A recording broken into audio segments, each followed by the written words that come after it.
મિત્રો તમે જોઈ શકો છો કે આ મારો કાકો ખોદકામ કરવા લાગ્યો છે. આ ખોદકામ એટલા માટે કરવામાં આવ્યું છે કે પહેલાં જીસીબીથી ખાડો કરવામાં આવ્યો નહોતો અને નીચે પ્લાસ્ટર રહી ગયું હતું અને પૂરણ થઈ ગયું હતું.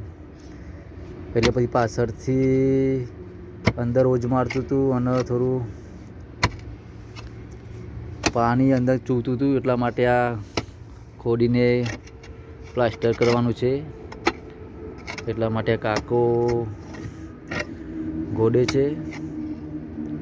તમારે પણ ખાસ ધ્યાન રાખવું કે આ રીતના ગોડાઉન બનાવો કે અંડરગ્રાઉન્ડ કામ કરાવવાનું તો ખાસ ધ્યાન રાખવું.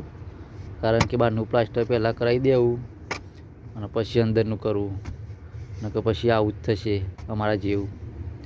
તો મિત્રો તમને આ વિડીયો ગમે તો લાઈક, શેર, કમેન્ટ, સબસ્ક્રાઈબર જરૂર કરજો, સપોર્ટ કરજો.